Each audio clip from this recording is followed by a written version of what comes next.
How's it going? Good, good. How are you? How's the week of practice been? It's been really good. Yeah, it's been good. It's been what I expected from these guys. Attitude's been great. Energy level's been great. You know, and it's a tough week for them because they have midterms this week also. So they've done a heck of a job.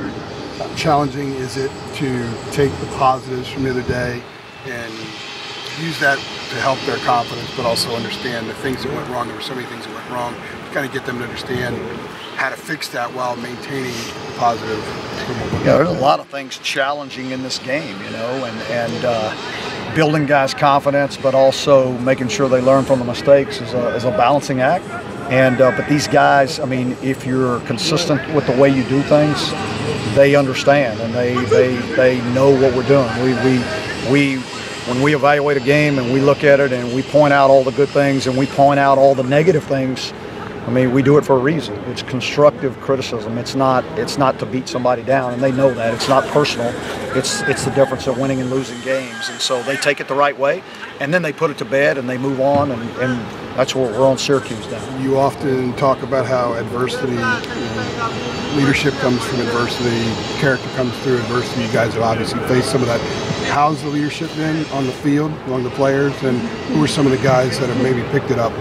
Well, it's the same guys that we started the season with. I mean, those guys have done a great job throughout this entire season so far. That's why these guys come out here and practice hard, and they got good attitudes, and their energy level's good. It's because of the leadership on the team. It's not because of me. You know, it's because of the leadership on the team. Those are the guys behind the scenes that are making it happen. You know, and so, you know, I'm proud of what those guys do off the field. They're working each other. You know, and that's what keeps these guys believing in each other. What's the biggest challenge in facing Syracuse? Well, you know, let's start with special teams. They got a great return guy. I mean, number 10 is he's pretty electric, and he can take it the distance in a hiccup. I mean, he can go. So that, you know, your coverage teams, your ball placement, your hang time, all that's critical. You know, then you've got on defense, they're a very high tempo team.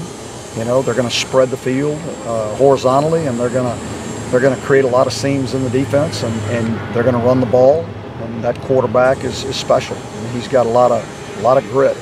And then for the offense, their front is really good. I mean, they got two guys that got 6 sacks each. Their two inside guys are big and strong and athletic. I mean, they're a force. I mean, they rush 3 and they've got the sacks. I mean, so I think they're a good defensive unit. We talk about Eric Dungey, though. I mean, what kind of things that he does to kind of stress out your defensive backs? Well, first of all, he can throw the football. You know, so he's got a great arm and he can throw the ball, and then he runs like a running back. I mean, a big physical running back. He's not trying to get to a certain distance and slide. And he's going to punish the guy that's going to try to tackle him. So, and he's a physical guy, and I think that their team emotionally feed off of him. Jace Ruger had decorated high school athletic career. He was a basketball player, state champion sprinter. As far as being a quarterback, what is there about his athletic ability or skills that really intrigued you when you first saw him? And what do you think is an area that might be his greatest upside moving forward?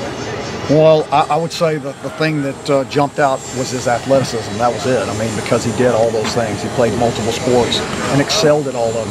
And he was a great leader at his school, you know, and you've seen that as he's gotten here. You know, you've seen his maturity and how he handles things and how he interacts with his teammates and how he handles all those other freshmen. So, you know, I think as he develops, he's going to be a really good player. Is he your backup quarterback? If Elliott were to go out? We haven't made a decision yet. Okay. Well, who would the other options be? We have Nathan Elliott, we have Jace Ruger, and we have Manny Miles. Okay. Defensive ends. And we have Anthony Rattler. Is he your emergency guy? Okay. Defensive ends. Will you have Malik Carney for Saturday? Have you applied for that waiver? I do not know as of this time. Okay. And Fox is supposed to sit out. This is one of the games Fox was supposed to sit out. Correct. With the initial release of information there. I'm trying to think since the waivers and all the different things that we've done. So I don't have the answer for that for you right now. So you don't really know who? I don't know that right now. Both of them are practicing. Okay. So, but I can look it up and find out the answer, but I don't know the answer. I don't want to say something and be wrong. I'll text you later about it. You just kill me. So yeah, we're just trying to figure it out. So it's pretty confusing. it is. Yeah. You mentioned Anthony Ratliff. Yeah. Is he getting a couple of reps as a quarterback? I was waiting. He takes As soon as you brought him up, I figured I'd ask. He might. Has he gotten reps kind of intermittently throughout since he's been here? Just in yeah, case, he always. Yeah, he'll always jump back there. I mean, he loves getting back there.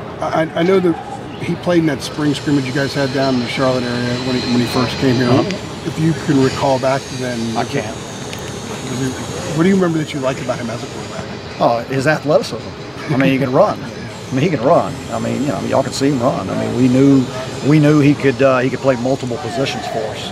You said you spoke to numerous people about the carrier dome. Is there anything you'd like to share with us that what makes it challenging, what makes it different, what makes it unique?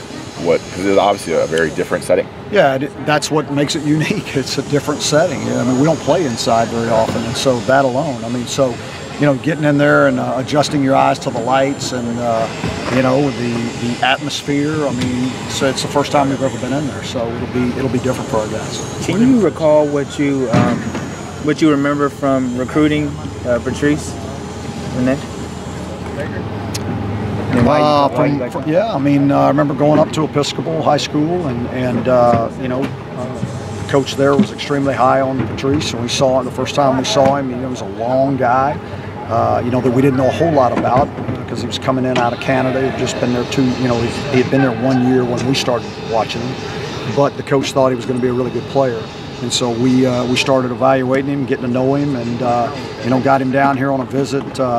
I remember that Coach Warren went to see his family in Canada, and I think he said there was about 70 feet of snow, and it was like minus 36 degrees and all those things. So I was happy I didn't have to make that trip. What impressed you about his performance this past Saturday?